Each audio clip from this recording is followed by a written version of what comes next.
আসসালামু আলাইকুম এভরিওয়ান। আজকে আমি আপনাদের মাঝে অসাধারণ একটা রেসিপি শেয়ার করব। রেসিপি দেখলে আপনাদের সবাই জিভে জল এসে পড়বে। অসাধারণ একটা রেসিপি। কত সুন্দর ধোঁয়া উঠতেছে দেখেন। চলেন রান্নার প্রসেসিং এ চলে যাই। আমি মাছগুলো আগে থেকে মরিচ দিয়ে হলুদ মরিচ দিয়ে মেখে রাখছিলাম। এখন ভেজে নেওয়ার পালা। প্যানে তেল গরম করে রেখেছি। এখন আমি মাছগুলো ভেজে নিব। এখানে পাঁচমিশালি গুঁড়া মাছ। এগুলো ভাজা হয়ে গেছে। আমি মাছগুলো একটু সাইড করে রাখবো। আর টক টমেটো, জলপাই, হলুদ মরিচ দিয়ে মাখিয়ে রাখছিলাম। ওইগুলো আমি ভেজে নিব। তাই আমি মাছগুলো সাইড করে টক টমেটো আর জলপাইগুলো ভেজে নিচ্ছি। জলপাই দিলে একটু টক টক ভাব হয়, খেতে কিন্তু দারুণ লাগে। আপনারা চাইলে যারা টক খেতে পছন্দ করেন তারা একটু জলপাই দিয়ে দিবেন।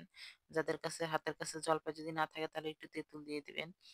মাছগুলো ভাজা হয়ে গেছে। এখন সাইড করে রেখেছি। এখানে আমি চুলায় একটা প্যান বসিয়ে ভিতরে রান্নার তেল দিয়ে পেঁয়াজ কুচি দিয়ে দিছি। এগুলো আমি এখন ভেজে নিব।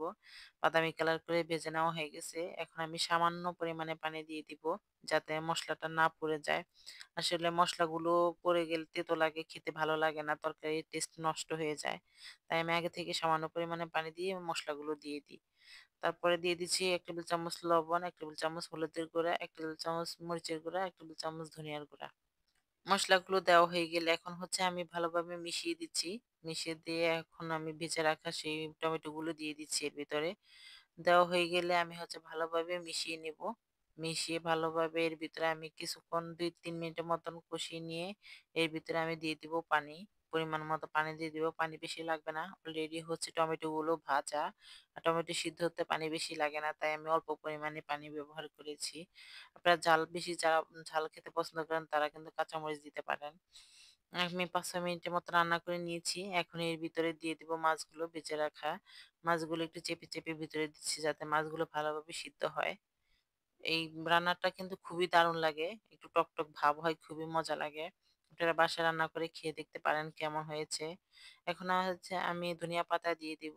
ধনিয়া পাতা যারা পছন্দ না করেন স্কিপ করতে পারেন। আমার কাছে ধনিয়া পাতা খুবই ভালো লাগে তাই আমি সব রান্নাতে একটু ধনিয়া পাতা ব্যবহার করতে পছন্দ করি।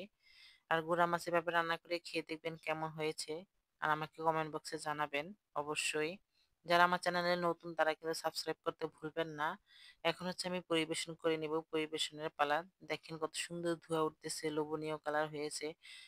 এই রেসিপিটা ফলো করে বাসায় বানিয়ে দেখবেন। আল্লাহ হাফেজ।